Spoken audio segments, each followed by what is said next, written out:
Hola a todos, buenas tardes. ¿Me confirman, por favor, por el chat si están viendo la diapositiva? Bueno, entonces pues les recuerdo que este espacio está siendo agenciado por este gran lugar que es la Corporación Internacional Líderes. Los invito a que los sigan en sus redes sociales. Y el día de hoy, pues les quiero recordar que la formación pues es gratuita para todos, que la certificación es opcional, pero pues que tiene un plus muy importante, que es un material complementario que está diseñado para profundizar y acompañar la práctica terapéutica y tiene además pues herramientas prácticas que vamos a poder utilizar, lo que sería pues muy importante para todos. Y también les quiero recordar un poco de las pautas de los encuentros, pues respeto por las palabras de todos, tener intervenciones breves y claras, preguntar al finalizar cada tema para que evitemos como interrupciones, mantener el micrófono silenciado. Cuando hablen, por favor, les agradezco que enciendan su cámara. Ay, yo no he encendido la mía. ¿Vio? Aquí estoy. Hola. Cuando hablen, les pido por favor que enciendan su cámara para yo no sentirme en un soliloquio. Y pues nada, que utilicemos el chat en el momento indicado y promovamos la participación tanto por el chat como levantando la manito para poderles activar el micrófono.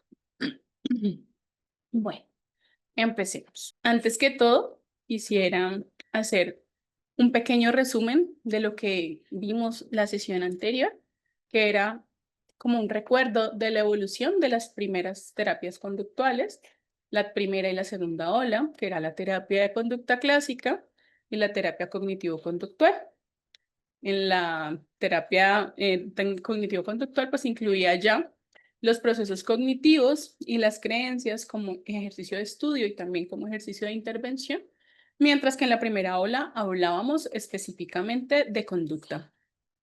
Luego dimos una pequeña pincelada a qué era esto de la tercera ola y encontrábamos que las terapias contextuales y las terapias de tercera generación pues estaban enfocadas en función, sí, del comportamiento, pero también de preguntarnos sobre la aceptación, los valores y la flexibilidad psicológica.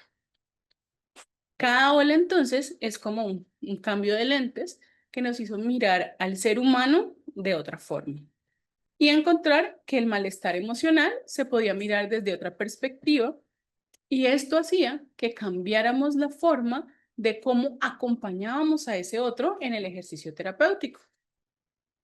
En esta tercera ola, el síntoma deja de ser un enemigo y se convierte en un mensaje que nos va a decir y a reflejar las necesidades de la persona, pero también nos va a permitir abrir una puerta desde sus valores y sus experiencias significativas. Entonces, allí ya con ese panorama así gigante, vamos a hacer así zoom y nos vamos a acercar más solo a este pedacito de la tercera ola y nos vamos a adentrar en esas bases teóricas y filosóficas que sostienen a las terapias contextuales para luego poder comprender cómo se traducen en herramientas concretas para la clínica. Entonces, la sesión anterior dejamos una tarea que era muy sencilla, pero que era muy importante para el ejercicio que vamos a hacer. Entonces, los que no estuvieron en la sesión de ayer les voy a contar así chiquitico que era buscar un síntoma ya fuese propio de una persona, de un consultante, de alguien con quien ustedes trabajara, pero un síntoma llámese cognitivo, físico, emocional, un pensamiento que generara malestar emocional. Quisiera saber, me escriban ahí, sí, no la hice, no quise, sí la hice. Sí hicieron ese ejercicio de pensarse un síntoma que vamos a traer a este espacio.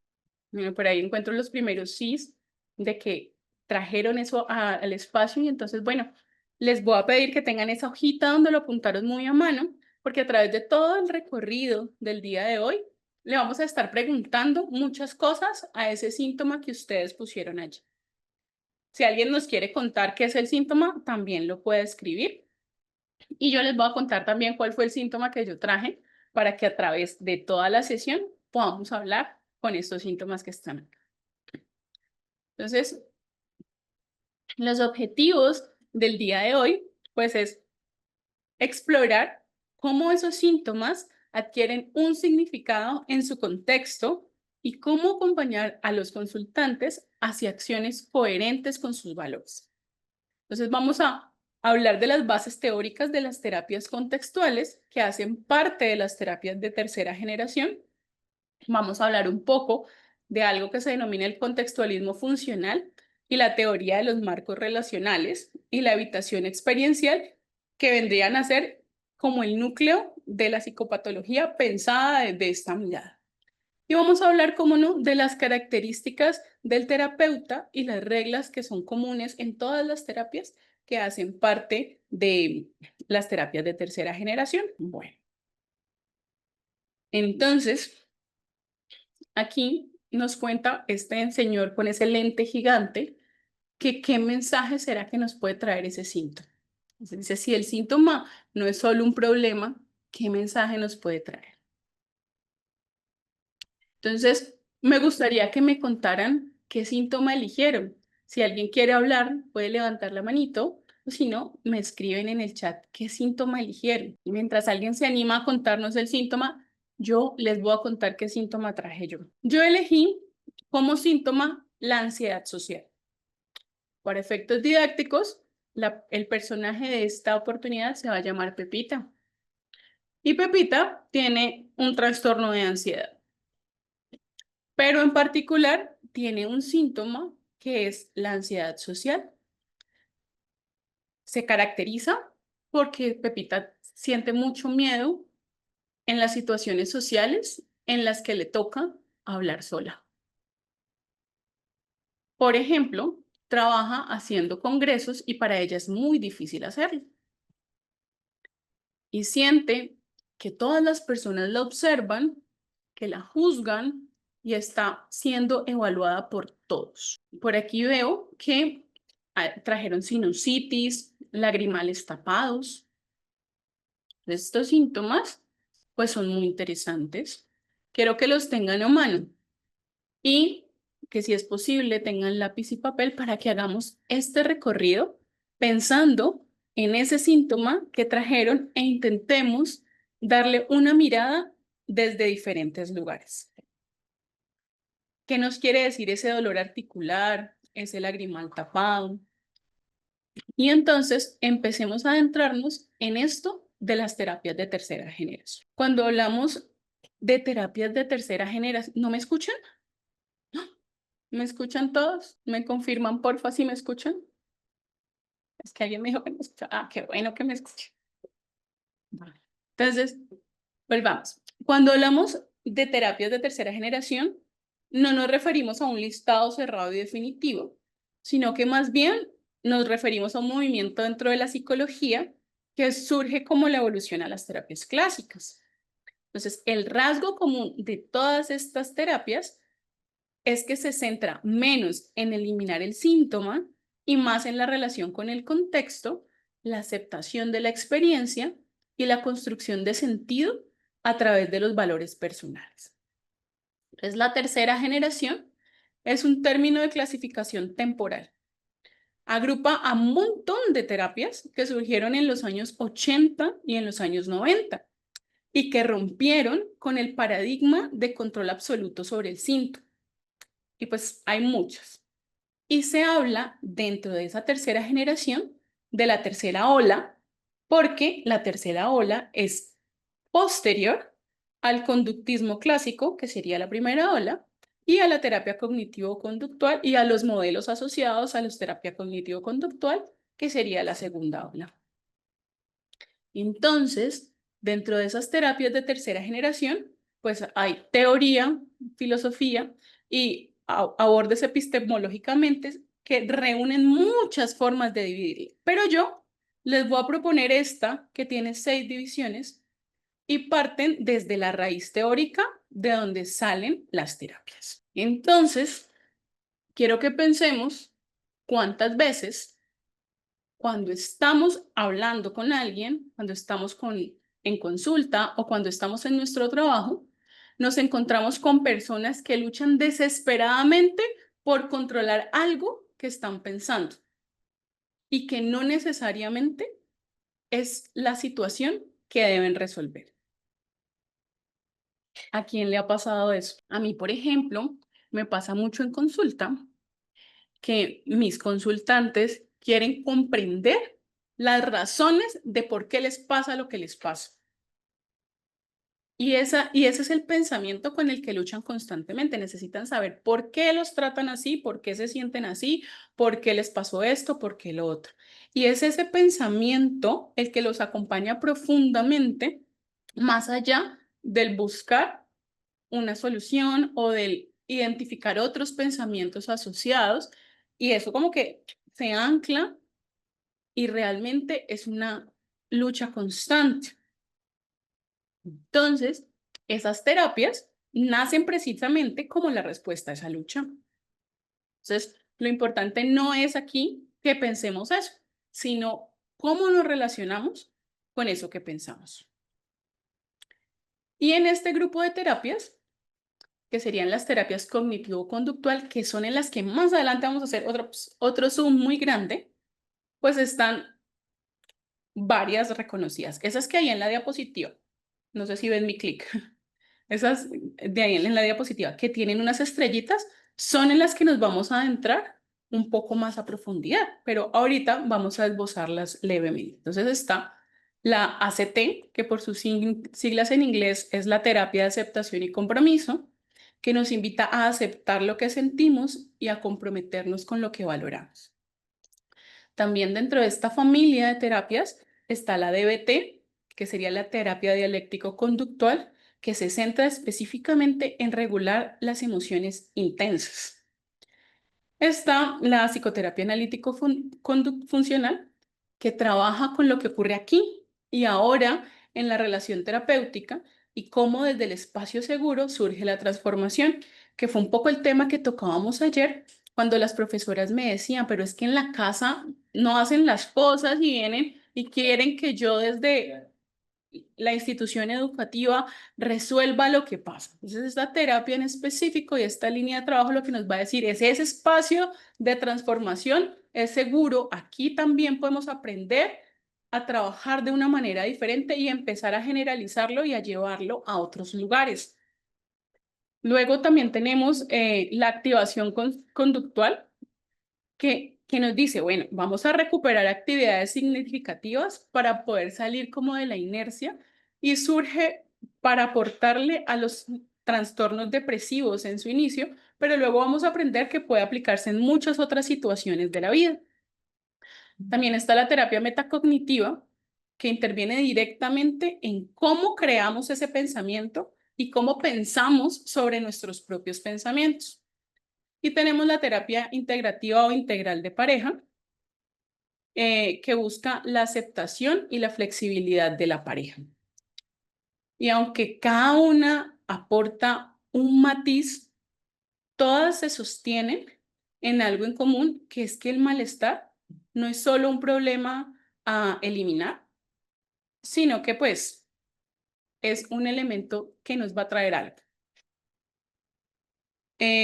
Piensen en ese síntoma y pregúntense cómo cambiaría su proceso si en lugar de intentar suprimirlo a todo lugar, le ayudáramos a relacionarse de manera distinta con lo que genera malestar. Por aquí en el chat veo una pregunta específica sobre el MDR. Y el MDR, digamos que hay discusión al respecto. El MDR es un tipo de técnica que habla del reprocesamiento y la desensibilización a través del movimiento de los ojos. Hay grupos terapéuticos que la incluyen dentro de las terapias de tercera generación y otras que no la incluyen dentro de la terapia de tercera generación. El MDR es un abordaje específico hacia el tratamiento del trauma y la desensibilización de sus recuerdos traumáticos. Entonces, si bien sitúa y sintoniza a esos síntomas traumáticos desde una significación, no siempre la ubican en el grupo de las terapias de tercera generación, pero no son excluyentes contra otros tipos de terapia, como por ejemplo la terapia de aceptación y compromiso o el DBT, que incluso integran elementos del MDR cuando hay memorias traumáticas que bloquean el proceso. Entonces, como que depende como de la escuela en la que nos paremos, si nos pensamos si el MDR hace parte o no de la terapia de tercera generación. Dentro de la maestría que yo hice en terapias de tercera generación, lo incluían y lo enseñaban. Sin embargo, hay diferencias teóricas y epistémicas, sobre todo porque no se centra específicamente en el aquí y en el ahora de cómo manejo el síntoma, sino cómo debo empezar a generar un nuevo abordaje de esos recuerdos que generaron el trauma. No sé si con eso respondo a esa pregunta. Bueno, entonces, vamos a nuestros síntomas. Desde las terapias contextuales, la ansiedad social se entiende como un intento de evitar experiencias internas dolorosas. Entonces, hay el síntoma detrás de este sería el miedo al juicio, a la vergüenza, y su apuesta, pues, no es reducir el síntoma, sino empezar a ampliar la vida de la persona en coherencia con sus valores. Alguien que quiera hablar de su síntoma, que alce la manito para hacer un poco el ejercicio. Ay, no logro activarte. Allí, ya. ¿Puedes hablar, Carmen? Ok, buenas tardes. Buenas tardes. Saludo a todos desde República Dominicana. Cuéntanos un poco sobre ese síntoma. Sí, ¿Cuál es el ok. síntoma que Sí, trajiste sí, para este espacio? recurrente es el asunto de, no sé si es inseguridad o miedo, no lo ubico todavía porque me da tanto trabajo iniciar por ejemplo, tengo un currículum que del- estudio, larguísimo, maestrías y de todo, pero entonces eh, porque yo comencé a estudiar ya eso de la psicología, eh, soy psicóloga clínica y otra maestría en constelaciones familiares y otras muchas cosas más que he hecho justamente últimamente por la CIR. Entonces como que no veo, no encuentro, a pesar de que estoy dando pasos ahora porque me estoy desafiando a mí misma, de dar los pasos, de concretar ya el, el comenzar las consultas después porque esto me ha pasado después de la pandemia, porque antes de la pandemia yo había iniciado incluso a dar mis consultas y tenía ya unos talleres interesantísimos dando, pero ahora, después de la pandemia, yo me he visto con algunos rasgos de ansiedad que se me desarrollaron y, y otras pequeñas cosas más. Y entonces no sé por qué me da tanto trabajo comenzar, iniciar de nuevo mi trabajo. Pero he pasado estudiando desde la pandemia, comencé de nuevo a estudiar online y ya y no para. Entonces, mira que si quisiéramos nombrar ese síntoma con una sola palabra, tú utilizas algunas, dices, probablemente puede ser ansiedad, inseguridad, puede ser Miedo, una sensación de presión. Pensemos entonces, cuando aparece ese síntoma, ¿qué valor queda bloqueado en ti? ¿Qué de esos elementos que dicen, uy, esto es importante para ser una gran psicóloga, queda sí, bloqueado cuando no logras resolver la ansiedad? Te voy a dar un ejemplo que se me ocurre y tú me cuentas un poco. Podría ser la confianza en sí mismo. podría ser. Entonces, cuando decimos, hay algo que bloquea la confianza en mí misma y en sentir que soy capaz, en sentir Sí, autenticidad en lo que hago, a pesar de que tengo unos talleres montados que son súper interesantes, a pesar de que tengo un largo currículum. Entonces, lo que sí, vamos a hacer con ese síntoma es empezar a alinearnos hacia el valor aún con el síntoma presente.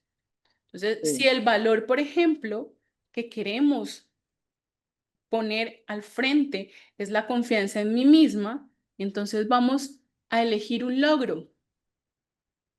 sí. y a contarlo en un espacio donde estemos, algo que hayamos logrado, así aparezca la inseguridad.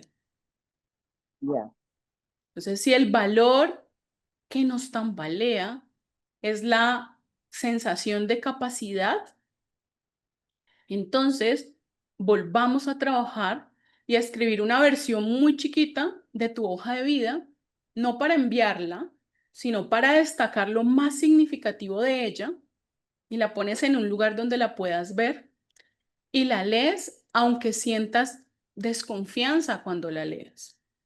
ya, Entonces, si el valor es esa sensación de inseguridad, pues entonces permítete celebrar un logro pequeño. Y entonces es que hoy, por ejemplo, compartiste con un montón de personas un síntoma que te genera ruido, aunque es un poco atemorizante hablar de él. Entonces, cuando tú empiezas a reconocer que el síntoma está allí, pero que aún así tienes unos valores más importantes que ello, entonces empiezas a dar pequeños pasos aún con miedo.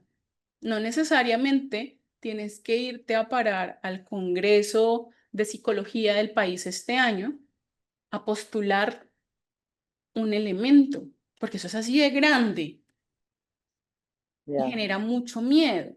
Pero entonces vamos a empezar por acciones muy pequeñas que aún con miedo puedas lograr. Entonces, ¿qué haces? Empiezas a hacer acciones que puedas hacer solo contigo, como por ejemplo, escribir tu hoja de vida y ponerla en el baño para que cada que usted vaya y se maquille, usted la lee y dice, oye, pero qué difícil fue si esta hoja de vida. O sea, tengo muchas cosas que la han alimentado y le han llenado de cosas valiosas. Y a la semana siguiente vuelves y la diligencias a mano para que entonces, a pesar de ese miedo, empieces a darle fuerza al valor que está detrás del miedo, al valor ya, que está detrás de la falta de confianza, que es la autenticidad de tu saber o que es la confianza en ti mismo. Y empiezas a preguntarte qué decisiones empiezan a ser posibles si aceptamos que aún con miedo, que aún con temor a fracasar, podemos sentirnos libres de hacer. Entonces, es como tener una mochila llena de medallas. A veces pesa tanto que en lugar de motivar, abruma. Dice, no, y tengo tantas cosas encima y aún así no soy capaz de hacer una terapia efectiva. Aún así no soy capaz de lanzar este taller. Entonces el ejercicio no es vaciar la mochila y decir, es que esto que tengo aquí no sirve de nada, sino aprender de las 200 medallas que traes en tu mochila, cuál puedes mostrar hoy en este momento, sin olvidar que todas hacen parte de ti. gracias. Gracias, Carmen, por compartirnos tu síntoma. Por acá está. Hola, ahí Hola, estás. doctora, ¿cómo ha estado? Bien, gracias. Bueno, doctora, el comentario mío a todos los que están presentes, pues también muy buenas tardes. Bueno, yo creo que el síntoma sería lo siguiente, es la ansiedad y la depresión frente también a un trauma craneoencefálico debido a presiones en la empresa donde se trabaja, ¿sí? Entonces, debido a esas cosas, por ejemplo, está el acoso laboral, es una de las cosas que a uno lo llenan todavía más de ansiedad y más cuando, por ejemplo, se presentan acosos laborales graves y uno no puede hacer absolutamente nada, pues porque el acoso laboral ya está establecido que hasta un punto se puede hacer. Entonces eso lo llena de ansiedad primero porque está el salario de uno ahí como en ese, como en ese stand-by, al quedar sin trabajo, no tener eh, para solventar ninguna cosa con otra clase de dinero, porque el trabajo de uno es lo único que lo ayuda y lo sostiene, es el mínimo vital de uno, doctora. Entonces, eso es lo que ahorita las empresas están trabajando y ante esas cosas, de verdad, tengo, no solamente en el caso mío que lo he vivido, sí, yo trabajé como docente y me faltaban 9 meses para pensionarme y me cancelaron el contrato. Entonces es una cosa traumática. Sí, a mí me tocó pensionarme, pero no por ese lugar, sino por Colpensiones. y eso porque era obligación. Entonces, el saber que uno está en una situación de estas y que es vulnerable, que ellos no hacen nada ni con ni como retén social, ni como prepensionada, los que son docentes ahí que saben esta partecita, y ellos se va a pedir se va a pedir por medio de tutela, derecho de petición, y ellos rechazan todas estas cosas. Entonces sí lo ponen a uno en un estado de verdad crítico, ¿sí? Y he visto a muchas personas, igual que yo, el año pasado, todos los profesionales, todos los docentes que estaban en provisionalidad, que fueron echados, ¿sí? Que quedaron muchos en esta misma situación y que uno los ve en la misma tónica de uno, ¿sí? Y que hasta el momento no les han podido solucionar nada, doctora. Entonces, y igualmente tampoco podemos colocar con los abogados, nos llevan a primera instancia, segunda instancia, metan demanda y si supuestamente dicen que las personas que están ahí a cargo de los jueces y las personas a las cuales llegan las demandas, pues depende de ellos y la mayoría de ellos todos están ahí, como se dice, no a favor de uno, sino a favor de la parte del gobierno. Sí, doctora, entonces eso es uno de los problemas. Que ese síntoma tiene un contexto grandísimo, tiene un contexto grandísimo. Entonces, si estamos hablando de un síntoma, es ansiedad ante esa sensación de presión del contexto del acoso laboral que siento. Entonces, vamos Sí, a volvernos a hacer esa misma pregunta. Cuando ese síntoma de ansiedad aparece, ¿qué valor mío queda bloqueado? Entonces, a mí se me ocurren en este momento muchos. Por ejemplo, la seguridad personal, el cuidado de mí misma, se me ocurre, por ejemplo, el valor de la justicia ante la percepción de este contexto tan denso, la dignidad al trabajo. Y entonces lo que vamos a hacer es empezar a preguntarnos qué posibilidades se abren para mí si reconozco que la ansiedad está presente, pero igual puedo actuar en defensa de mi dignidad. Entonces, ¿qué cambia si en lugar a esperar a que desaparezca el miedo, elijo dar pequeños pasos para proteger mis derechos? ¿Cómo se vería una acción valiente, incluso en medio de la ansiedad y la tensión que eso hace sentir? Entonces, empezamos a generar muchas acciones pequeñas, porque lo mismo, no podemos ir a la Corte Suprema de Justicia a generar un cambio radical ante las legislaciones frente a acoso laboral. Eso es una vaina muy grande y genera mucha más ansiedad.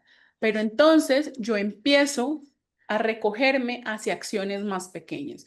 Entonces, si el valor que me queda bloqueado ante la ansiedad es el valor del cuidar de mí misma, bueno, entonces me voy a buscar un espacio de pausa breve cuando tenga esa sensación de ansiedad para regularme, incluso si eso genera más presión del contexto.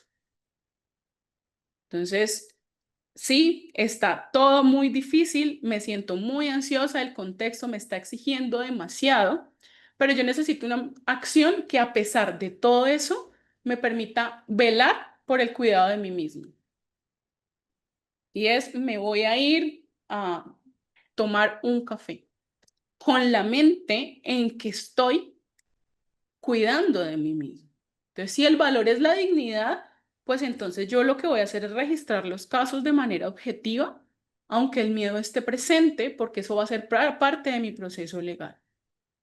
Si el valor es la autonomía de necesito retomar a pesar de que tuve una situación de salud grave, pues entonces no necesito retomar con mil cosas, sino retomar actividades sencillas que me recuerden que la vida no se reduce a ese entorno hostil. listo, doctora, gracias. Pero bueno, de todas maneras, o sea, yo hago todo lo posible por ayudar, buscar la asesoría, correr a todas las entidades que me pueden ayudar, pero pues igualmente uno recibe rechazo de parte de ellas, que es lo que a uno lo frustra. Entonces uno dice, bueno, voy a dejarlo en manos de Dios ya lo último, porque si ya no se puede hacer nada, está mi salud mental de por medio. Entonces uno pues desiste y creo que es lo que ahorita ellos están haciendo para que la mayoría de gente desista. Ellos tienen muy bien organizado todo lo de la parte esto de abogados y todo que defienden a lo que es la parte del magisterio. Entonces, y no solamente el magisterio, sino las secretarías y todas estas cosas. Entonces, pues eso es simplemente dejarlo en manos de Dios y que Él haga justicia, porque ya uno no puede hacer más nada cuando ha movido uno todas las cosas y no se mueve como se debiera mover. Entonces allí hay que empezar a trabajar en mover lo que está adentro de uno, que es Sí, como trabajar con esa síntoma de ansiedad. Por aquí en el chat señora, eh, gracias. me preguntan, pues, el síntoma trastorno hace referencia a algo fisiológico, una emoción o un pensamiento o un comportamiento o varios al mismo tiempo. El enfoque de terapias de tercera generación el concepto de síntoma no se restringe a un tipo de manifestación del síntoma, más bien se relaciona como ese conjunto de experiencias que interfieren con la vida de la persona y que cuando salen en el contexto relacional y funcional le generan malestar emocional. Entonces, no es solo que Pepita tenga un trastorno de ansiedad. Es que dentro de ese trastorno de ansiedad hay un contexto, por ejemplo, como le sucedía ahorita a la profe que acabo de hablar, que además la hace sentir más presionada. Por ejemplo, hay una historia traumática que además le hace que el síntoma sea mucho más grande. Entonces, se refiere más a todo en conjunto y puede incluir varias dimensiones: corporal, afectiva, cognitiva, conductual, porque el síntoma no es eso que escribe el médico, dolor de cabeza en racimos, sino que el síntoma está pensado como una experiencia funcionalmente significativa o una experiencia que al final genera malestar. El síntoma y sí, señor, es el síntoma y el significado en el contexto de la persona. Por eso, una persona puede tener el mismo síntoma que otra, pero se relaciona con ella y con sus valores de manera completamente diferente.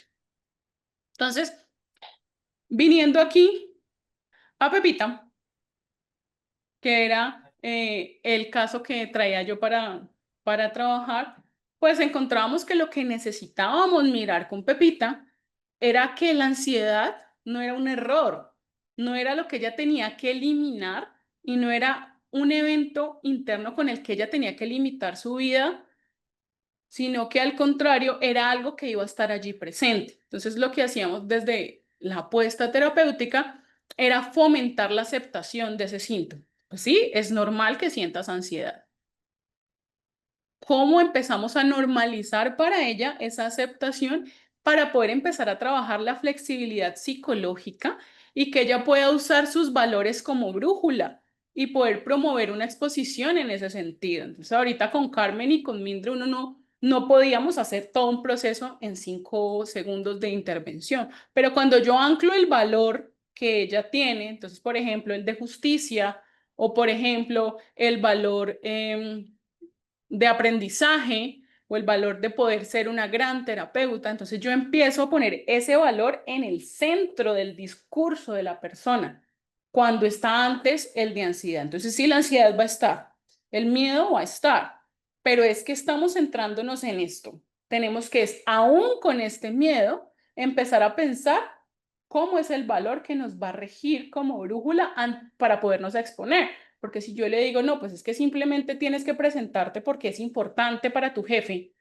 o tienes que seguir el proceso porque ese es el proceso judicial, pues yo le estoy diciendo al síntoma que está aquí abajo, pues no sirve, no me está diciendo nada. Entonces yo cuando empiezo a encontrar qué es importante para el otro y le digo, ok, esto es difícil de manejar, pero mira, tienes algo aquí que lo que va a hacer es jalarnos hacia poder trabajar en acciones concretas y pequeñas para que pese a este síntoma podamos abordar la situación. Entonces, en el ejemplo de Pepita, que tenía miedo de hablar en los congresos, pues el trabajo sería acercarla progresivamente a esas situaciones mientras la conectamos con el valor que para ella era importante, que era crecer profesionalmente, no con la idea de eliminar la ansiedad o ignorar la ansiedad. Entonces, esa sería como la primera familia de las terapias de tercera generación, que serían las terapias cognitivo-conductual contextuales, que se resumen en las terapias contextuales. Entonces, ahora pensemos otra familia de terapias. Entonces, esta familia se llama la familia basada en mindfulness. ¿Y qué se piensa esta familia? Que el presente es un laboratorio.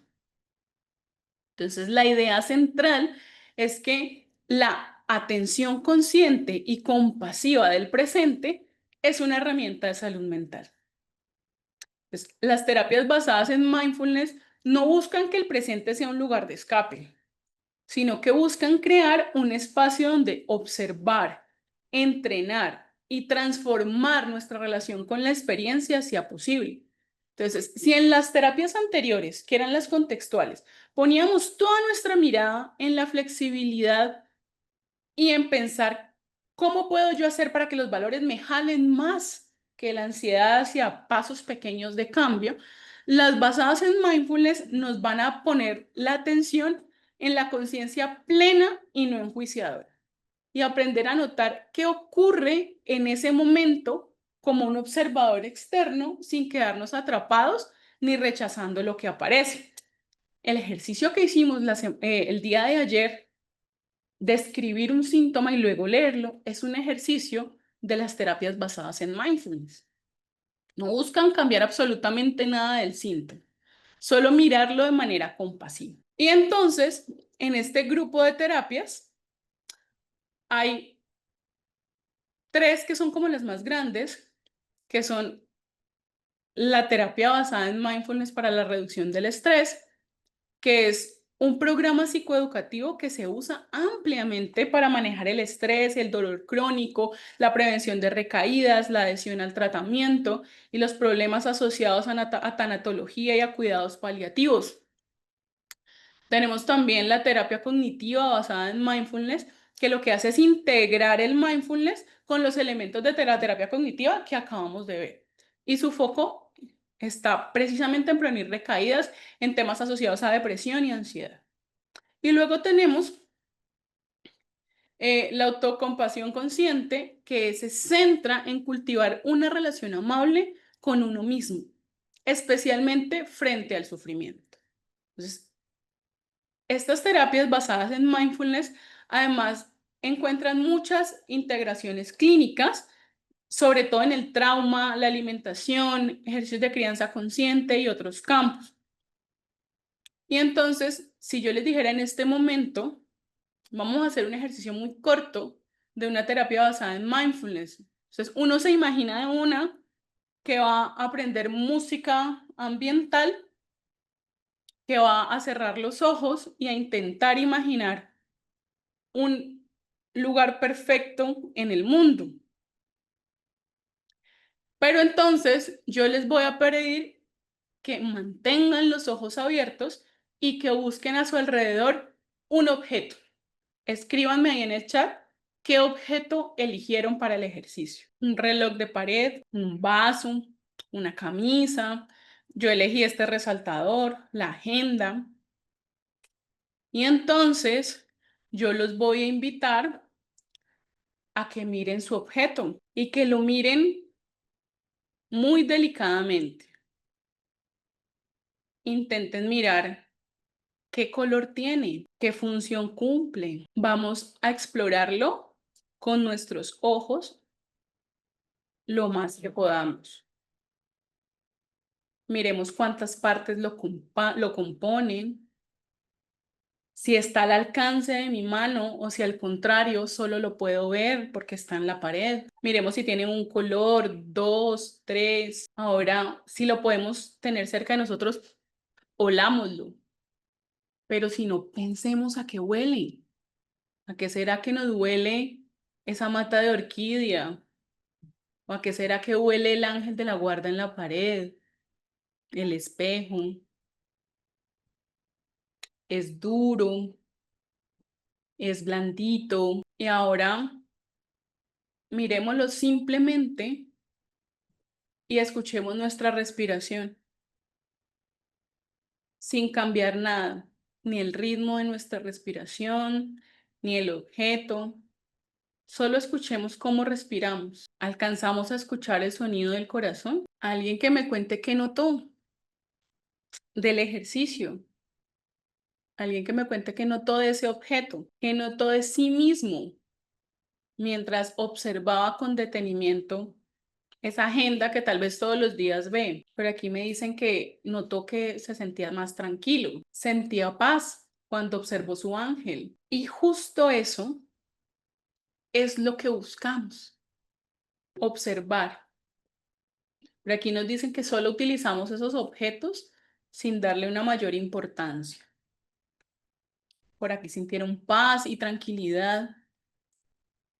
Y si nos pensamos eso, cuando observamos un síntoma, por ejemplo, esa ansiedad, va a surgir exactamente una sensación de que está fuera de nosotros. Entonces, yo no sabía que la agenda me podía transmitir eso. Les aseguro que tampoco uno se imagina que tener ansiedad le puede a uno transmitir calma. Pero más allá que calma, cuando tú intentas mirar el síntoma sin cambiar nada, absolutamente nada, te separas de él. Cuando yo intento pelear con mi resaltador porque se le acabó la tinta, porque no resalta el color que quiere, pues no me permito saber que la tapa es de un azul diferente al del cuerpo del resaltador. O que me puedo hacer una carita feliz en la mano con el resaltador. Porque todo el tiempo estoy combatiendo lo que el resaltador debería hacer para mí o lo que el síntoma debería hacer, que es debo eliminarlo. Yo no tengo por qué estar ansioso por esto, no tengo por qué sentirme enojado o triste. Entonces, cuando yo le quito ese protagonismo y lo veo allá, solito, como el síntoma afuera de mí y lo observo sin juicio, estoy pensándome desde este lugar. Desde el mindfulness y su objetivo en la clínica. ¿Alguien tiene alguna pregunta sobre esta familia de terapias o sobre la anterior? Para dar paso a Pepita. Entonces, con Pepita encontrábamos que el sufrimiento que tenía Pepita venía de esa mezcla de pensamientos que tenía y de una gran intención de rechazar la propia ansiedad. Y entonces, lo que tenemos que hacer con Pepita es cultivar esa conciencia plena y aceptación compasiva del malestar. Y entonces lo que vamos a hacer es pararla frente a ese pensamiento. Todos me miran y me juzgan. Y practicar observar ese pensamiento de manera separada de sí mismo. Entonces, hay muchos ejercicios dentro de esta terapia basada en mindfulness que nos dirían, vamos a pensarnos como por ejemplo un tren que tiene muchos vagones de pensamientos. Bueno, o el ejemplo que está en la diapositiva, como una nube que pasa. Las nubes son de vapor y son etéreas, van cambiando de forma. Y en una de esas nubes está ese pensamiento. Todos lo miran y lo juzgan. Entonces, un ejercicio terapéutico que uno hace con las personas es, bueno, pensémonos de qué tamaño es ese pensamiento. Es una nube así de grande, es así de chiquita, está gris, está blanquita, pero no estamos diciéndole nada al pensamiento. Solo buscamos describir de la mayor manera todo lo que el pensamiento en sí es. Aquí hace una pregunta que es muy importante. Entonces, cuando me centro en mi dolor, le doy más importancia y tengo más dolor. Entonces, el punto es que cuando evitas sentir el dolor, estás haciendo mucho ruido. Entonces, es como cuando el niño de 2 años te grita y tú que no tengo tiempo, que no tengo tiempo, que estoy ocupada, que estoy ocupada, que estoy ocupada, que a mí no me duele. Pero si usted le dice, a ver, y lo carga, y le dice, cuénteme de dolor. ¿Usted qué tan grande es? ¿Es muy grande o muy chiquito? Del 1 al 10, ¿qué tanto me duele este dolor? Y empieza a hablar con el dolor, su mente deja de pelear con el dolor. Y eso no quiere decir que usted no se va a tomar la pastilla y no va a hacer el tratamiento, porque entonces va a sentarse a hablar con el dolor todo el tiempo. Pero entonces le está quitando la importancia, es al malestar del dolor y se la está poniendo al cómo ese dolor me está comunicando a mí ese malestar. Y respondiendo a la pregunta que me habían hecho de que cómo sería la autocompasión consciente, la compasión pues es un elemento que definíamos como la capacidad que tenemos de reconocer ese sufrimiento desde la empatía. Percibir qué estamos sintiendo y experimentando tal como es. Entonces, por ejemplo, en el caso del dolor, entonces es notar que estoy tensa, que estoy ansiosa, que estoy incómoda, que me paro, que me siento, que me incomoda mucho y encontrar que es esperado sentirse así, que no tiene que mejorar ese dolor para yo merecer comprensión, que no tengo que eliminar el dolor para recuperar mi valía. Entonces no es decir, ay, pobrecito, no, ese dolor le duele mucho. Tiene que ser muy, muy, muy, muy difícil. Es que a pesar de ese dolor, esta persona está aquí. Y eso es un acto de valía, pero un acto al que yo le quito la valía cuando le doy la importancia al dolor. Entonces, en lugar de generar autocrítica, porque me duele y no puedo hacer, lo que tenemos que hacer entonces es validar que es esperado que se sienta dolor. Y que si tú tienes sinusitis, por ejemplo, que era un síntoma que traía alguien el día de hoy y te está doliendo la cara y no le quieres hablar a nadie porque te duele la cara, pues qué valioso que aún con el dolor en la cara estés aquí. Pero esa partecita uno la olvida, o sea, no, pero es que yo me tengo que ir a trabajar, no importa que yo tenga sinusitis, no importa absolutamente nada, y entonces yo voy y tecleo y tecleo y tecleo con un dolor increíble, y entonces me centro es en el dolor que tengo, no en la importancia de recoger mi emoción frente al dolor. Y entonces allí estamos trabajando también la autocompasión consciente. El no siento yo lástima de mí mismo porque siento dolor, sino que empiezo a rescatarme con frases y con gestos, elementos que asocian lo que está aquí. Entonces, eso suena algo así como describo, que era lo que estábamos haciendo antes en la atención plena. Noto que tu voz se quiebra cuando hablas de esto. Debe ser muy doloroso para ti hablarlo. Y entonces empiezo a sintonizar con lo que le está diciendo su síntoma. Que yo puedo imaginar lo agotador que debe ser vivir con una sensación de esas todos los días. Es incómodo. ¿Qué te parece si intentamos un pequeño ejercicio de respiración para soltar un poco toda esa tensión que te genera esa emoción? Allí yo estoy conectando con el otro y lo voy a empezar a poner en acción desde la autocompasión.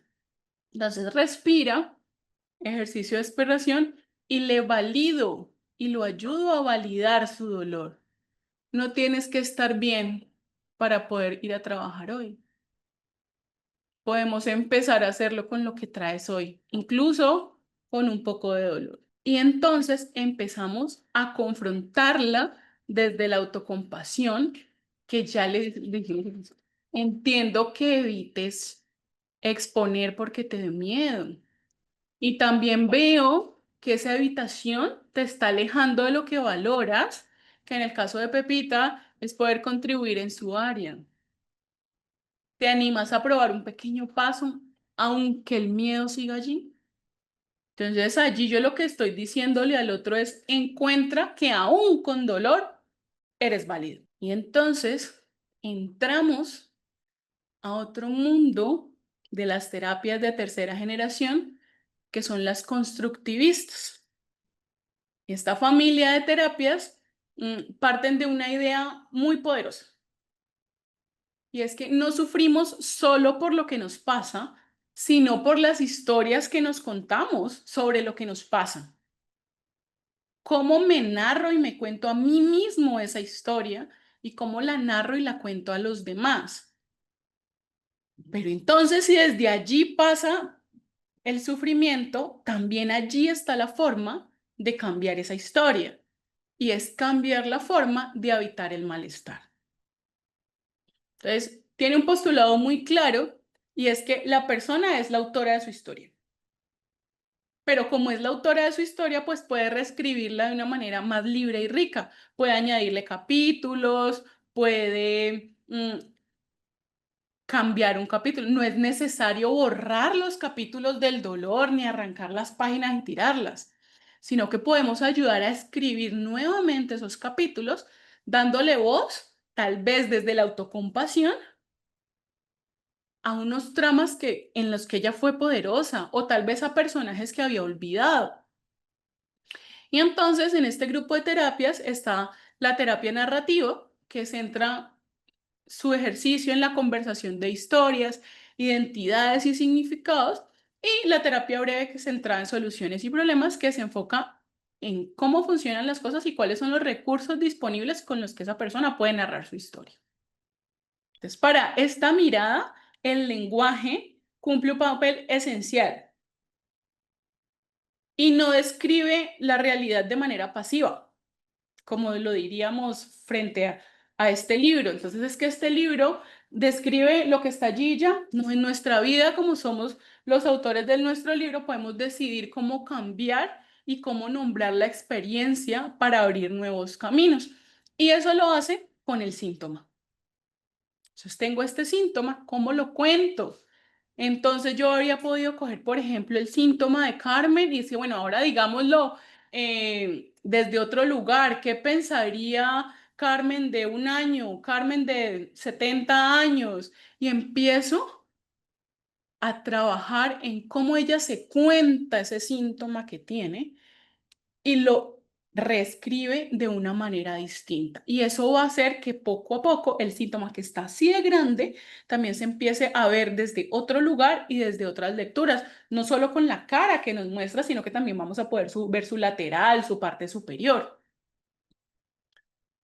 Entonces veamos a Pepita. Entonces, desde una mirada narrativa y constructivista, la ansiedad que siente Pepita, pues es un discurso que le invisibiliza otros relatos de ella. Entonces, ¿qué le va a apostar esta terapia? A darle voz a las historias de Pepita, donde ha estado por delante y como protagonista su coraje, sus historias de competencia, de conexión. Y vamos a descentrar el síntoma y reconectarlo a una versión de sí misma más amplia. Cojan ese síntoma que tienen un papel en el papel escrito y descríbanlo. Pregunten cuándo aparece más fuerte, cómo se ve ese síntoma. Yo trabajo en específico con niños, por ejemplo. Entonces yo les digo, vamos a dibujar ese miedo. ¿Cómo se ve ese miedo? Es el monstruo del miedo. Y entonces, ¿cuáles son los objetivos que tiene ese síntoma? Ah, no, pues que es grande y fuerte. Y entonces empiezo a hilar la historia a partir de allí. ¿Qué tal si hacemos un cuento con ese síntoma que es grande y fuerte? ¿Qué será que está intentando proteger? Y entonces cuento una historia con este síntoma que es el monstruo del miedo, pero luego decimos, bueno, ¿y qué tal si hacemos otra historia donde ese monstruo del miedo no sea el protagonista? Que sea un lobo bueno, me dijo un niño una vez.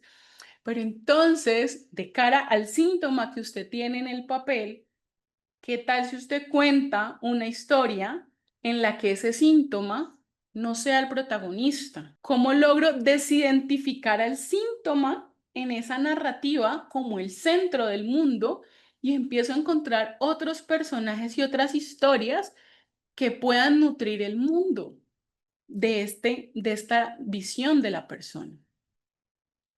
Entonces les pregunto, ¿qué cambia cuando tratamos al síntoma no como la identidad del paciente, tengo trastorno de ansiedad social, sino como un invitado en la historia, tengo unos zapatos rosados?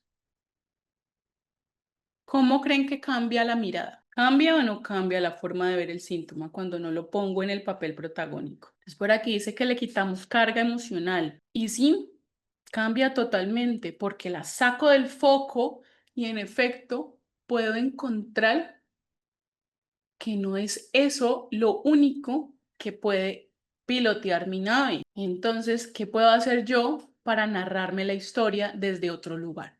Entonces, eso es lo que amarra a los constructivistas en su ejercicio terapéutico. Y entonces ahora aquí pasamos a otro grupo, que son los de la psicología evolutiva y la psicología de la compasión.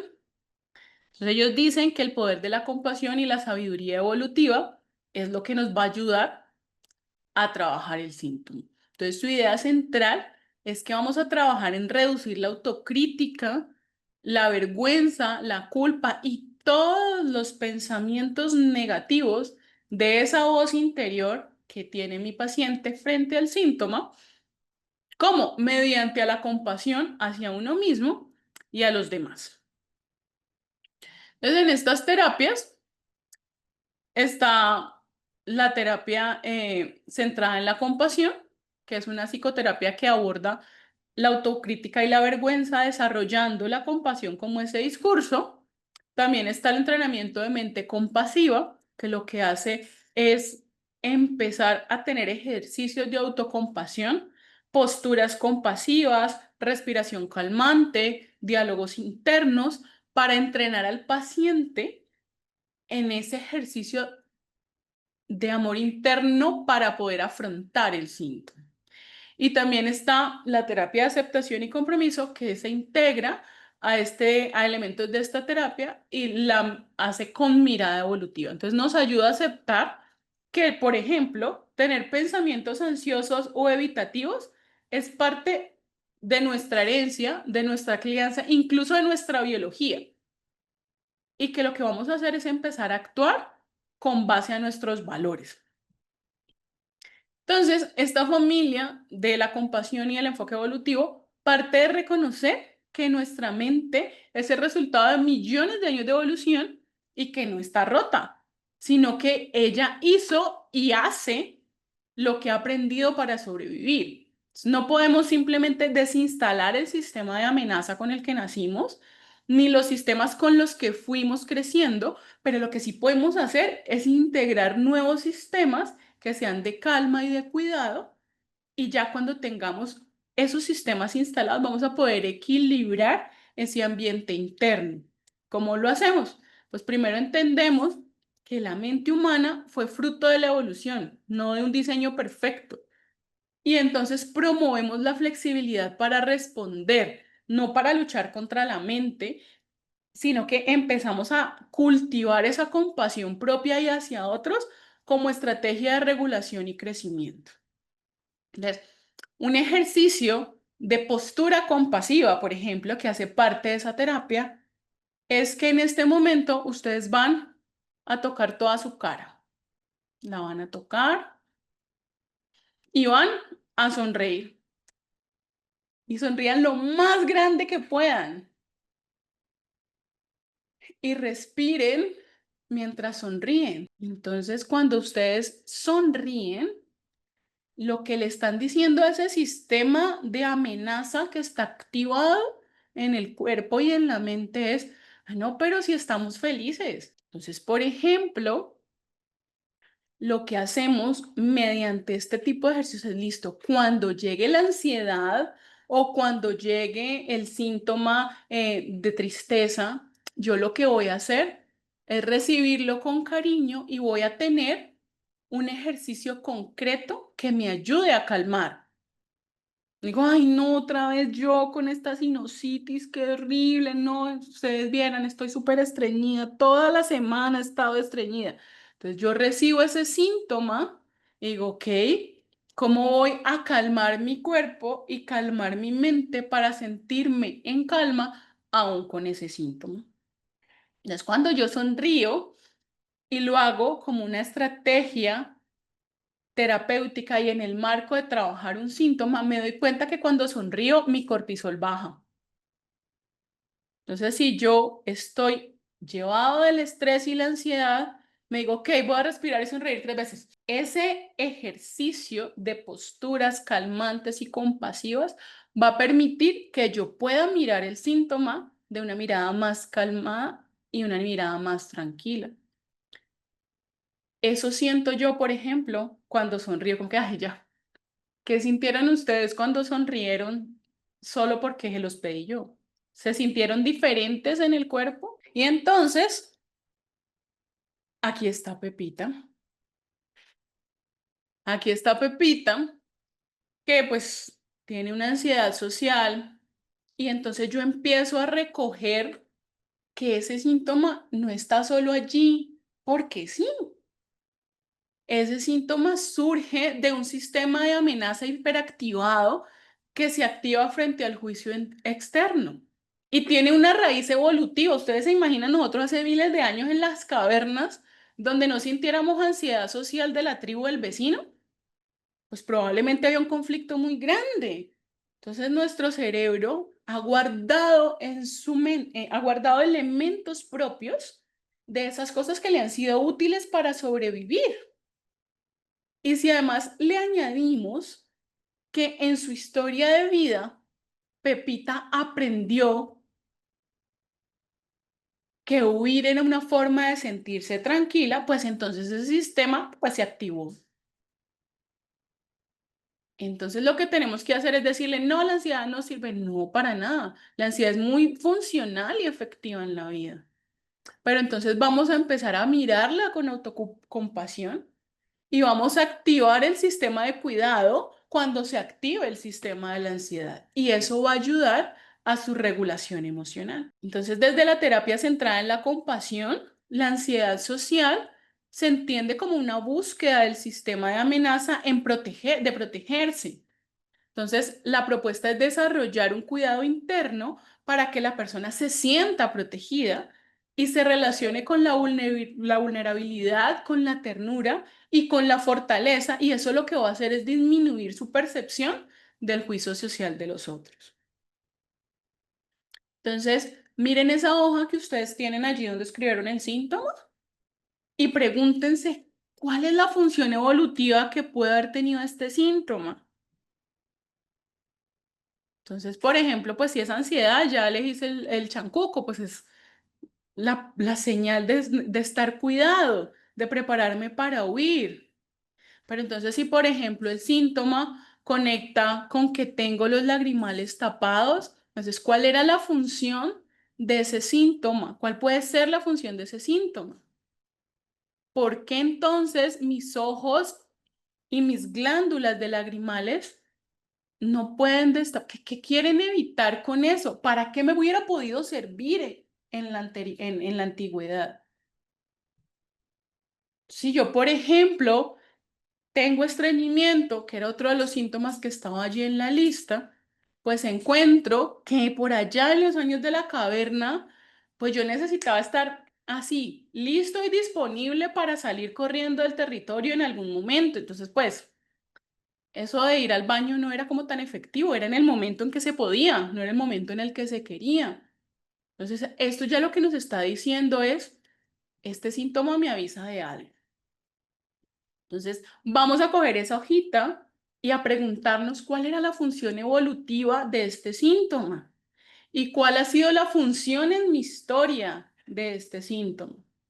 Entonces, cuando conectamos el síntoma con la utilidad pasada y lo contrastamos con la realidad actual, podemos observar el síntoma desde afuera y decirle, bueno, este síntoma me está avisando que yo tal vez me siento en peligro. Y entonces ya para la puesta en escena, en el ejercicio terapéutico, ¿ustedes creen que cambia la postura del profesional cuando acompaña al paciente si piensa que su síntoma responde a una historia de supervivencia? Y eso aplica con síntomas chiquiticos como con síntomas grandotes. ¿Será que este paciente se me despersonaliza porque en su historia de supervivencia poder salir de su realidad era la forma en la que se protegía? ¿Será que este paciente con estrés postraumático que tiene flashback lo que está haciendo es traer a su mente esa historia para poder recordarse que no puede ponerse en ese peligro otra vez? Pues cuando yo lo pienso desde la función de supervivencia que ha tenido este síntoma, Lo que yo hago es listo, no voy a pelear con esto, esto te ha protegido. Tenemos que empezar a activar muchos otros sistemas a su alrededor para que te generen calma, aun cuando el síntoma esté allí. Y eso va a hacer que el síntoma disminuya, que el síntoma se trabaje de una manera diferente y entonces va a cambiar su realidad. Y hay un ejercicio muy interesante desde esta corriente y es pensarnos al síntoma con la ternura que cuidaríamos a un recién nacido. Entonces, ¿yo cómo cuidaría esta sinusitis? Que está súper bebé y chiquitica y no hace sino llorar. Pues yo voy a mirar qué es lo que le pasa. Busco cuidarla y protegerla. Y esto lo que nos hace es tener una mirada compasiva de ese síntoma y también una mirada compasiva de nosotros frente al síntoma. Y luego pasamos a las terapias integradoras. Entonces, ellos qué nos dicen, bueno, pues integrar los recursos de diferentes miradas para responder a problemas clínicos es posible. Y la familia de terapias integradoras surgen cuando los terapeutas empiezan a pensarse que ninguna escuela tiene toda la verdad y que la vida de los pacientes y que la vida de las personas es mucho más compleja que cualquier manual. Pero entonces no se trata y no apuesta esta familia a tener técnicas dispersas al azar o un ramo de técnicas guardados para mirar cuál sale, un eclecticismo sin rumbo, sino de pensarse no en la coherencia de la terapia, sino en la coherencia con la persona y su sufrimiento. Entonces, centra la acción, centra la atención en el síntoma, pero no en las etiquetas ni en los procesos transdiagnósticos del síntoma. Entonces, es un síntoma que se repite en distintos problemas y en distintos contextos, y aquí se valora altamente la relación terapéutica como puente de integración. Entonces, esta familia de terapia lo que nos dice es, esto es como cocinar. No se trata de poner todo en la misma olla y todo lo que tenga en la alacena lo voy a echar a la olla, sino que lo que yo voy a hacer es elegir los ingredientes adecuados para poder que este plato me quede delicioso. Y desde allí mira el proceso terapéutico. Normalmente, este desarrollo de terapias integradoras responde a situaciones que son densas y complejas. Por ejemplo, las terapias contextuales comunitarias basan los procesos de intervención en situaciones tensas y que generan síntomas conjuntos. Por ejemplo, cuando hay duelos colectivos, cuando hay violencias conjuntas, cuando hay estigmas. Entonces, también está aquí la terapia de esquemas, que ahora está tomando mucha fuerza. Lo que hace es integrar terapias cognitivo-conductuales con técnicas de apego y con técnicas experienciales, buscando trabajar los nodos de esos esquemas tempranos. Por ejemplo, en Pepita sería el esquema de la vergüenza y empezar a desentramar ese esquema. Pero también en este mundo de la terapia de la tercera generación es muy común buscar articularse entre ellas y entonces uno encuentra, por ejemplo, que ahorita la narrativa se puede juntar con elementos de las terapias contextuales, la de aceptación y compromiso casi siempre se amarra con mindfulness y da lugar a las terapias basadas en procesos, no en escuelas.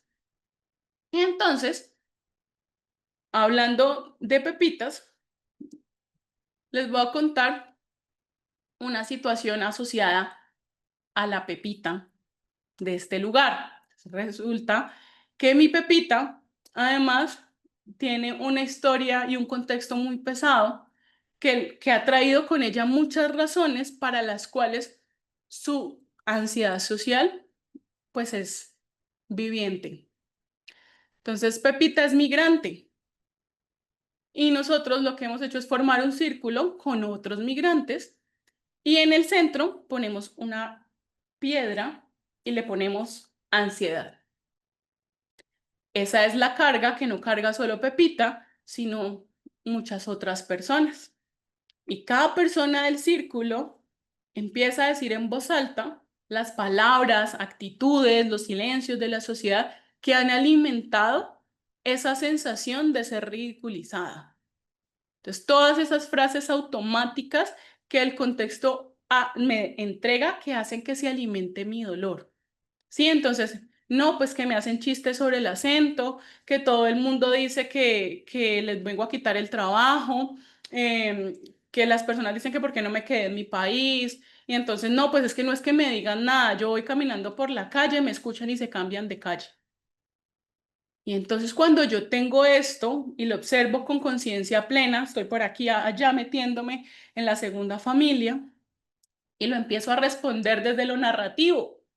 Entonces ahora vamos al centro y escribamos una palabra en un papelito que nos ayude a narrar, otra técnica, otro grupo de terapias, un gesto o un acto simbólico que sirva como ayudante a esta situación. Entonces, no, pues que solidaridad, que orgullo de mis raíces, que compañerismo, que respeto. Entonces yo con autocompasión, y allí mezclé otra familia de terapias, empiezo a amarrar ese síntoma que tiene a darse cuenta que no está solo, que a pesar de que existe esa ansiedad social, está rodeada de objetos, de personas, de palabras y de valores que lo hacen más llevadero. Entonces, aquí en esta diapositiva encontramos otro ejemplo de terapia integradora.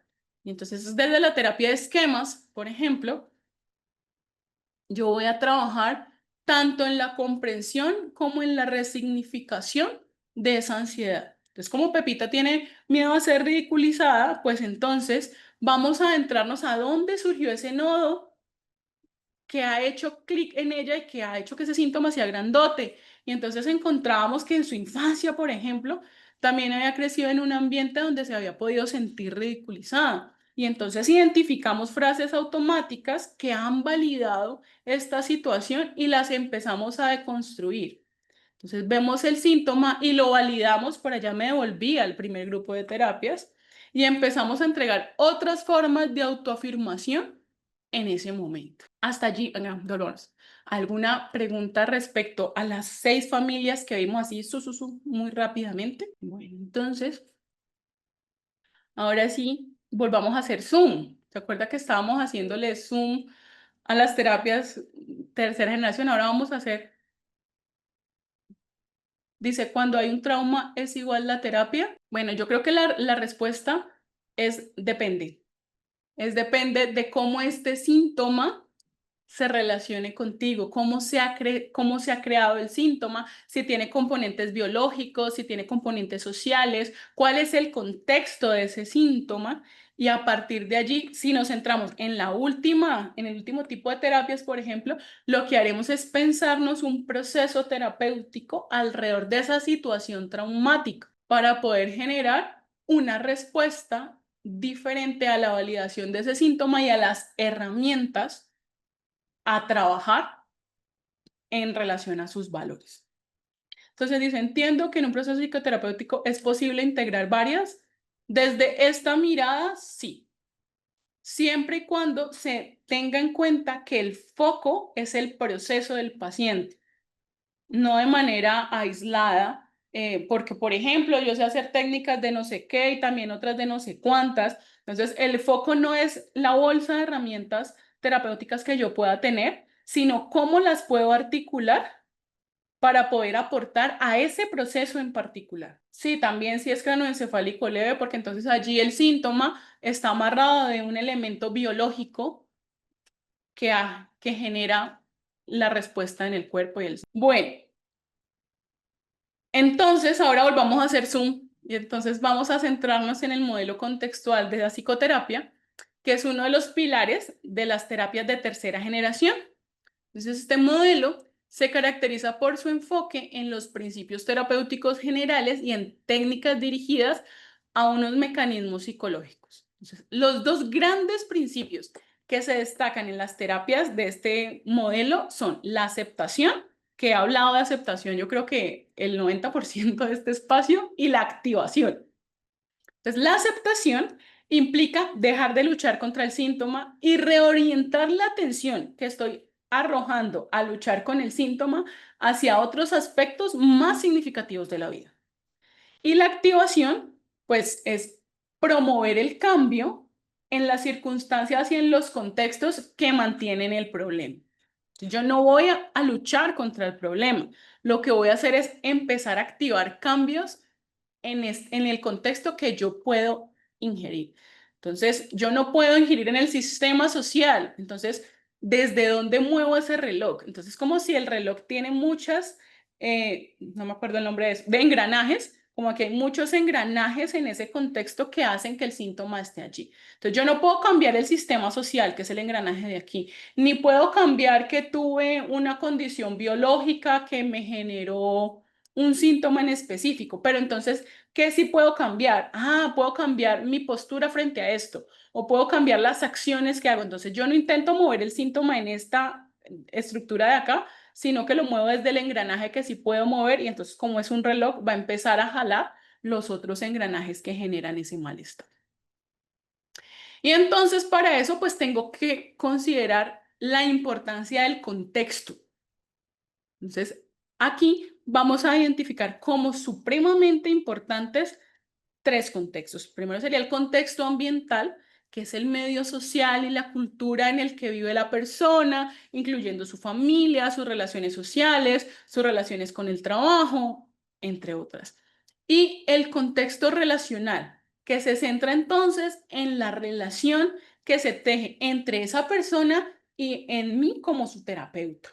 Entonces, allí estamos viendo que este contexto de la relación que estamos tejiendo tú y yo es un espacio para poder generar experiencias de aprendizaje que luego voy a poder trasladar a otro lugar.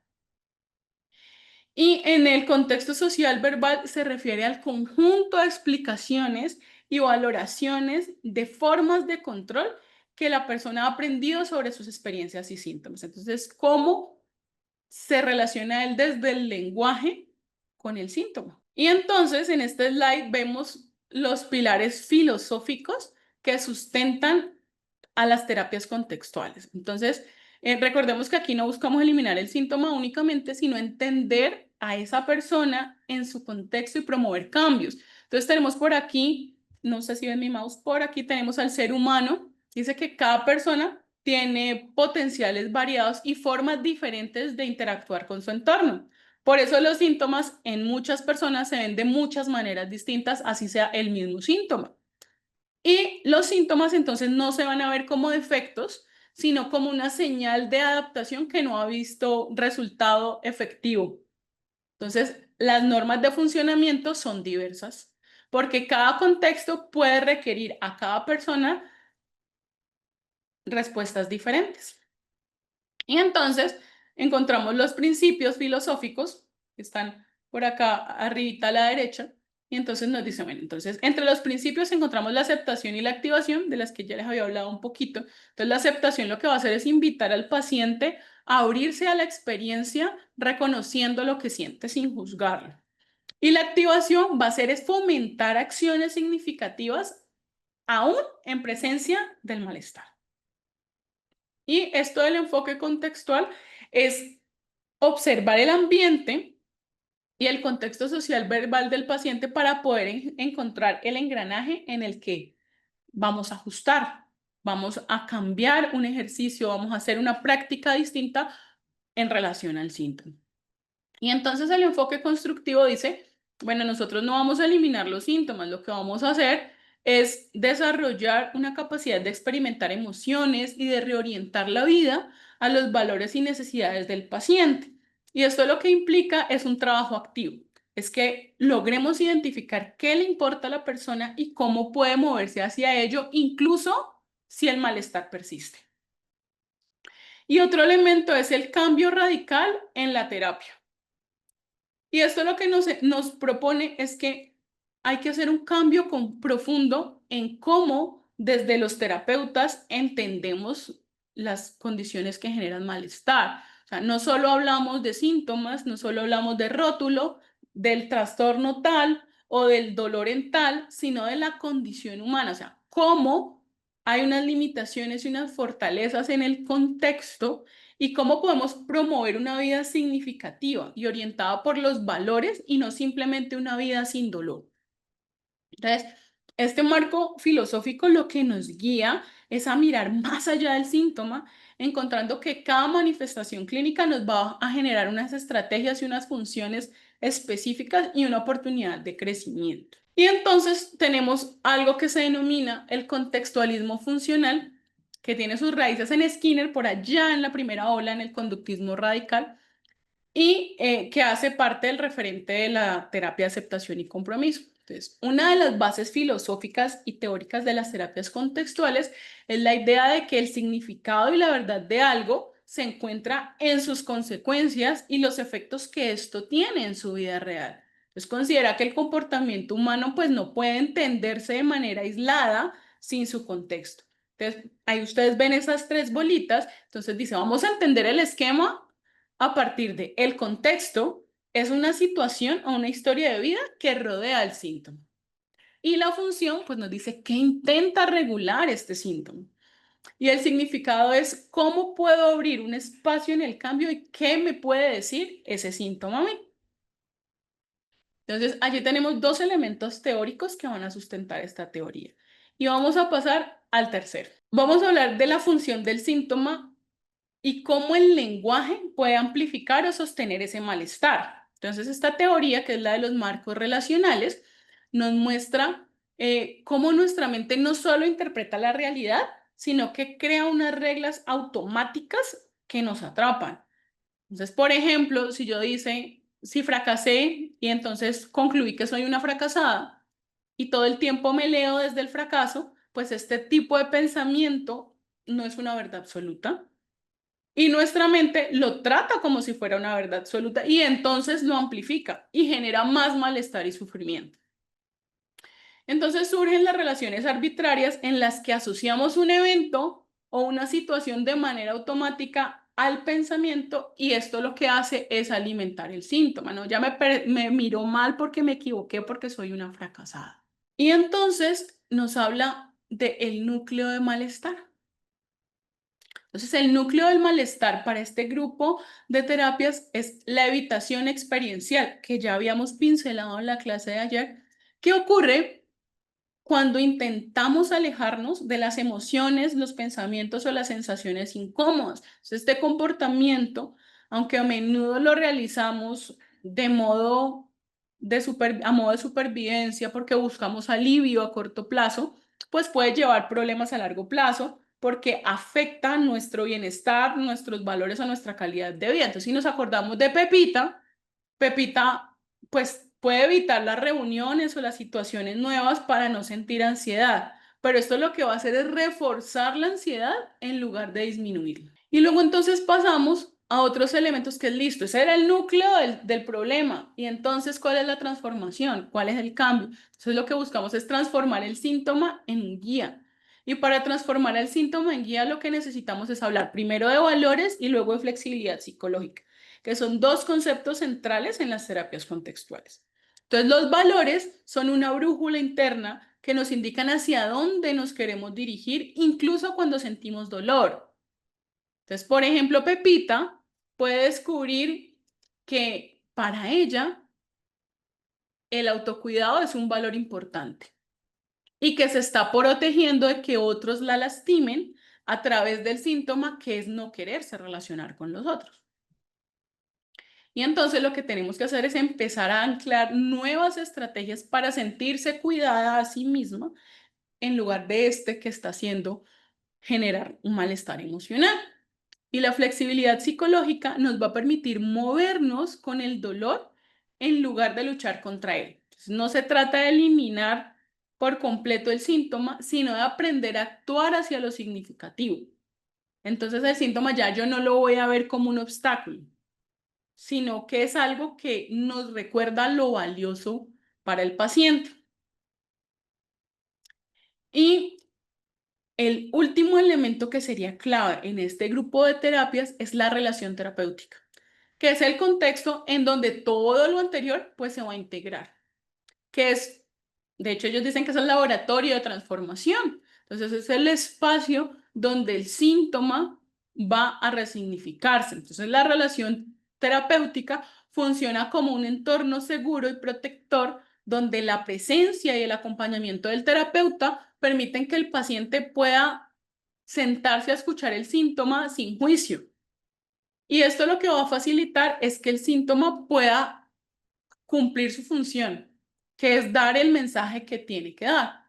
Entonces, a partir de allí, vamos a tener una nueva forma de responder a los síntomas que puede abrir lugar a nuevos sentidos o reforzar patrones antiguos que eran efectivos. Entonces, por eso cada intervención desde esta mirada debe ser consciente y alineada con los objetivos del paciente.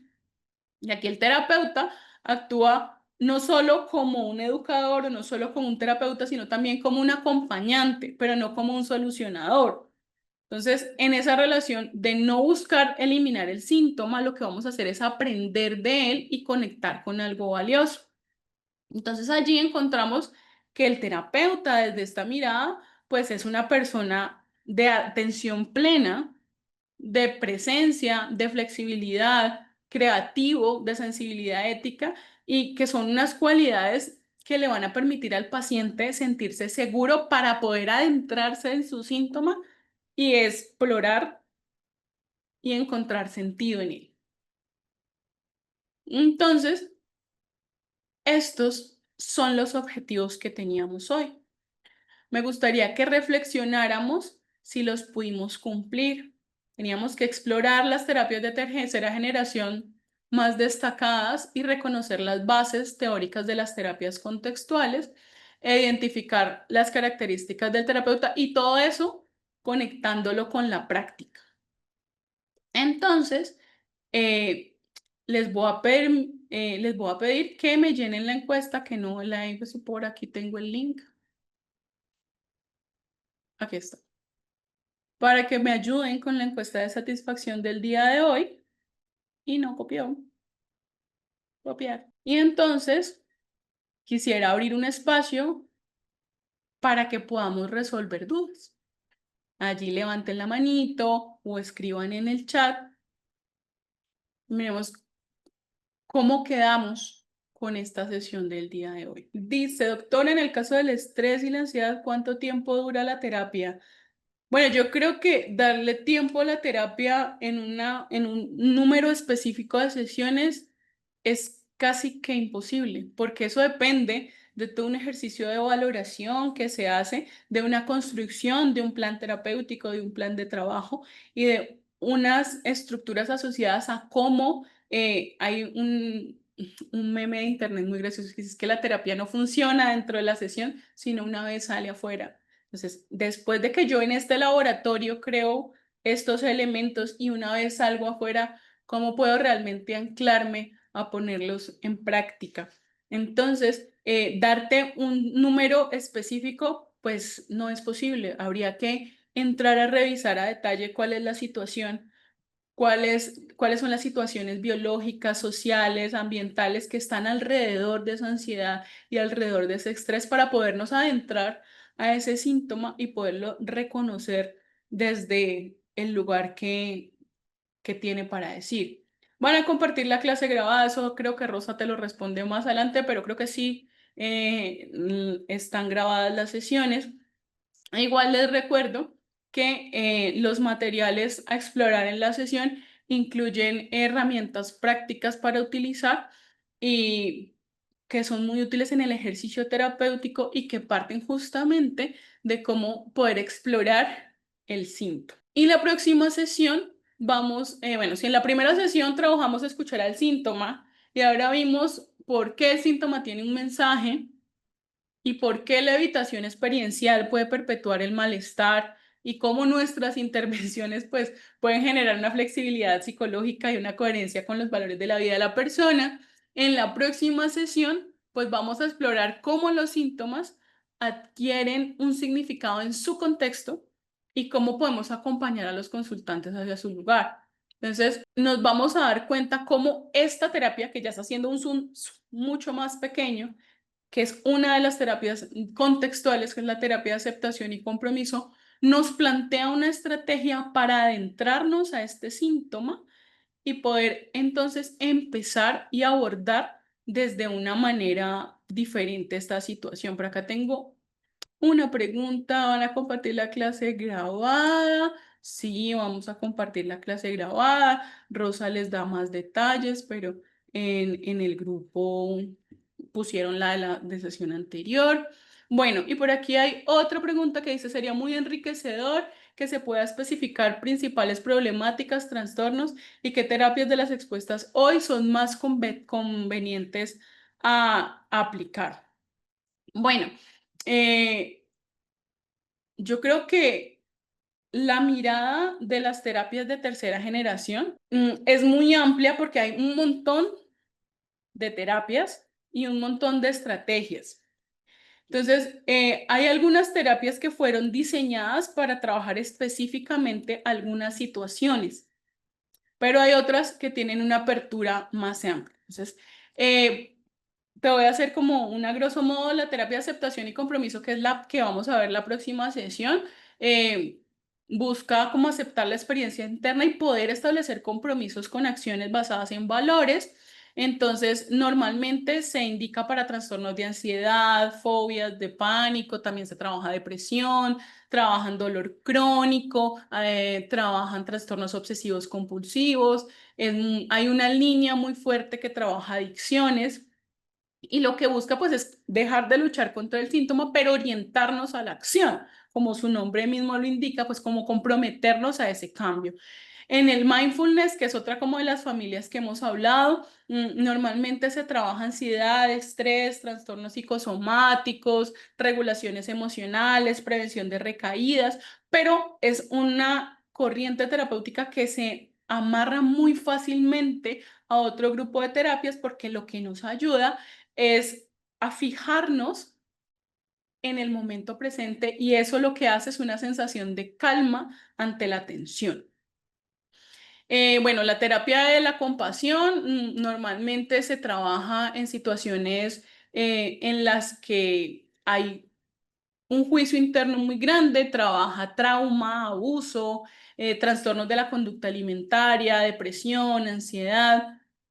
La psicoterapia analítica funcional es casi que transversal a la mayoría de las terapias de tercera generación. De esta también vamos a hablar en otra sesión. Y lo que hace es usar la relación terapéutica para moldear y reforzar conductas funcionales en otros contextos. Aquí se trabajan trastornos de personalidad, depresión, ansiedad, trastornos de conducta, problemas interpersonales, dificultades de confianza, se trabajan adhesión al tratamiento, trastornos con componentes biológicos. Y otra de la que vamos aquí a hablar es la DBT, que es la terapia dialéctico-conductual y que es un enfoque integrador muy grande que se creó específicamente para tratar trastorno límite de la personalidad, pero que se integra y combina muchos elementos de otras terapias de tercera generación y también trabaja depresión, conductas suicidas, autolesiones, sobre todo síntomas que tienen gran desregulación emocional intensa, porque lo que hace es como combinar la aceptación radical ante el síntoma con habilidades concretas para manejar la crisis y regular las emociones. Y bueno, de allí para allá hay un sinfín de terapias de tercera generación. Estas son como las que vamos a pincelar aquí. Pero cada terapia de la tercera generación tiene su fuerza. Entonces, es más pensando en que cuando yo integro y me pienso la terapia y la apuesta terapéutica desde el paciente y desde su proceso, yo no digo cuál es la principal problemática que tengo que trabajar, sino que digo con este síntoma y con esta problemática, ¿cómo me puedo mover para que podamos hacer una exploración de ese síntoma y poder generar una acción hacia los valores de esa persona? Entonces allí pues casi que cabría un millón de cosas que se podrían trabajar. Entonces allí también depende de con qué vibras tú como terapeuta y cómo logras también hacer ese enlace terapéutico, porque una de las miradas de esta terapia es tu posición como terapeuta es fundamental en el desarrollo de este laboratorio. O sea, aquí tú lo que estás haciendo con el otro es generar unas estrategias para que él pueda exponer sus síntomas. Entonces también allí responde cómo tu papel como terapeuta juega ante esta problemática o ante esta otra problemática. Habrán problemáticas de muy gran envergadura que necesitarán todo el acompañamiento de un equipo interdisciplinario, sobre todo estas que tienen componentes biológicos, que necesitan acompañamiento psiquiátrico, que tienen componentes genéticos, componentes del desarrollo, que necesitan además el aporte de otras ramas del saber. Pues entonces lo que se va a pensar es en el proceso como tal de esa persona y no en si mi terapia está específica hacia otras cosas. Las terapias de tercera generación tienen esa gran amplitud, pero asimismo ese nivel de especificidad. Entonces, hay terapia de aceptación y compromiso que se ha pensado y desarrollado específicamente para adicciones, por ejemplo. Adicción es un tema que yo no manejo y que nunca manejaría porque no siento que vibre con cómo puedo trabajar con esta condición. Pero por ejemplo, ansiedad y depresión, si es un tema con el que siento que como terapeuta puedo crear ese laboratorio relacional donde mi consultante puede encontrar nuevas formas de vincularse. Entonces, así como es de amplia, también es de específica. Entonces, es como encontrarle con qué vibras y resuenas y cómo te especializas y te enfocas en eso que vibras y resuenas. No sé si alguien más quiere hacer alguna pregunta. Dice, no, ¿cómo sé si en una sesión estoy validando a mi paciente o si simplemente estoy reforzando la evitación? Bueno, la validación no es lo mismo que la complacencia. Validar implica reconocer la emoción como legítima y comprensible en su historia. Y reforzar la evitación es participar en sostener ese patrón de sufrimiento. Entonces allí como que habría que es preguntarse de manera clave lo que estoy diciendo como terapeuta acerca al paciente a su experiencia y a sus valores o lo aleja de allí. Entonces, mi intención con la intervención le da más espacio para elegir o más razones para mantener ese síntoma. Y entonces, lo que podemos hacer ya como terapeutas es estar atentos y es si después de mi validación el paciente luce más presente y con apertura. Eso no implica que esté tranquilo, no implica que esté sereno, sino que implica que esté más conectado con su síntoma o con la situación que haya sido validada. Entonces, eso sería validación. Pero si en cambio empieza a sentirse como atrapado y da como justificaciones y empieza a intentar batallar con esa sensación para no exponerse, probablemente esa intervención que se hizo reforzó la evitación del síntoma. Entonces allí lo que hay que pensar es qué emoción tuya ante el paciente te mueve a quererlo sacar rápido de la incomodidad y le promueves la evitación, o al contrario, qué acciones y qué emociones te mueven a permitirle adentrarse en el síntoma.